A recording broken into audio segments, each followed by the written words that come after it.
The day El-Rufai decides and is able to galvanize the opinion molders in the north to zero down on a P2B, for instance, as the candidate, that will be the end of the Tinubu administration. Whether anybody likes it or not, some realities in Nigerian politics today cannot be denied.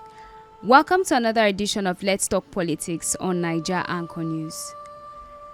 Right now, a serious movement is cooking up in the north, and if they eventually galvanize the opinion molders and settle on someone like Peter Obi as their candidate for 2027, it could be the end of the current administration's hold on power. Saho already said on Channels TV while analyzing the ongoing political permutations in the north. And let's not forget, Rufai on Arise TV also stated clearly that he prefers a coalition led by a southern candidate. He even emphasized that the idea of a single-term presidency wouldn't be a problem if it's Peter Obi, because Peter Obi himself is a strong proponent of a single term. He repeated it during his Washington DC talk recently, and we'll come to that in a moment. Now, people need to understand something very important. Whether you are a supporter or critic, you cannot deny the fact that certain key figures will play major roles in 2027. One question we should be asking ourselves is this: why did El-Rufai choose this particular moment to dump the APC? Think about it. When so many politicians are running into APC like their lives depend on it, governors, senators, even those without positions, all rushing into APC because they know being inside gives them protection from rigging and political attacks. And yet, in such moments, El-Rufai is leaving. And that alone should tell any thinking Nigeria that serious political realignments are already underway and something big is coming. It is also important for Nigerians to understand that politics is not about morality at this stage. You cannot start picking and choosing who you want to work with just because of past history. No. Right now, it's about removing a common enemy. If someone shares a common enemy with you, you align with them. And when you finally get power, when you get into office, that's when you start picking and choosing. That's when you apply morality. That's when you start selecting only competent and clean people to work with you. But now you need numbers. You need structure. You need machineries. You need everybody. The people you are up against, they don't care. They field convicts, they protect fraudsters, they appoint the most dubious characters into leadership positions without shame. They don't care because for them, politics is not about the people. It's about themselves, their families, their friends, and their pocket.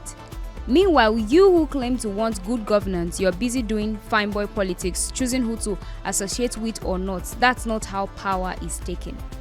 Now, let's be very clear. Day by day, the opposition space is shrinking. They are trying to create a one-party state. If you refuse to unite across opposition lines now, then who will you work with? You can't do it alone. You can't fight a political monster with moral lectures. So this is the time to play smart.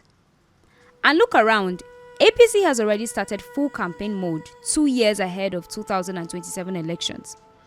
Every time you turn on the news, if it's not the party chairman bragging that APC is unbeatable, it's a new governor or a top PDP figure decamping to APC. They are doing this because of two major fears. First, Peter Obi's quiet but powerful influence. Every week he's donating millions to nursing schools, hospitals, and educational institutions. They see this as indirect campaigning. They are afraid that all these young people benefiting from these donations will turn out in large numbers to vote for him. So to counter it, they are trying to dominate the political space with big defections and constant media presence.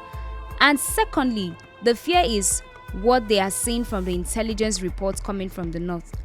Remember, they are in the party in power. They control the security agencies. They get daily intelligence reports on political movements. They know a political tsunami is brewing against them in the north. That's why they are desperate to create the impression of invisibility. They want to show that APC is unshakable, but it's a lie, it's fear, and it's also panic. Because if you look critically, APC is at its weakest point since it came to power. The economy is worse than ever, security is still a disaster, the naira is bleeding, poverty is expanding, Multinationals are leaving Nigerians in droves. In less than 2 years, they have borrowed nearly $10 billion and can't point to solid projects the money was spent on. So what exactly are they going to campaign with in 2027? What are they going to tell Nigerians that Nigerians have not already heard and experienced? In 2022, they still had false narratives to sell. Promises, slogans, propaganda. But now, Nigerians have tasted the real thing and it's bitter. There's no covering it up anymore. Reality is louder than propaganda right now. So the message to Nigeria is very simple. You have the power to change the story. You don't need weapons. You don't need violence. You need strategy. On election day, vote and stay. Refuse to be intimidated. Organize yourselves at the community level. Stay around the polling unit after voting. Peacefully resist any attempt to manipulate results. You're not breaking any law by staying close to your polling unit. Nobody can harass you for that. The opposition must understand that Tinubu and APC are not unbeatable. Far from it, in fact, they are the easiest to defeat by 2027. If Nigerians stay focused and united, just look around. The economy has collapsed, insecurity remains unsolved, borrowings are out of control, living conditions have worsened. Even during Buhari's worst years, things were not this bad. So don't get carried away by noise. Don't let the media hype of defections confuse you.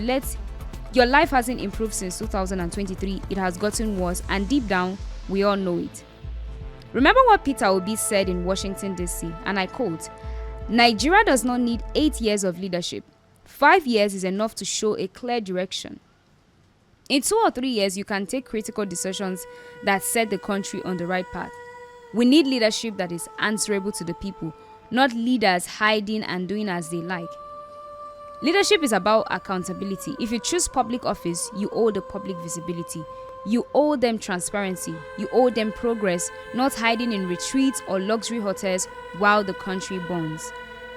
And that's the Nigerian we must fight for. A country where leaders are answerable to the people. A country where citizens are not treated like slaves in their own land. 2027 is not far. The work starts now. So let us stay united, let us play smart and stay focused. And don't forget that we value your opinions and thoughts. Please drop them in the comment section. Like, share and subscribe, and don't let history repeat itself. Let's talk politics again on Niger Anchor News. See you in the next episode.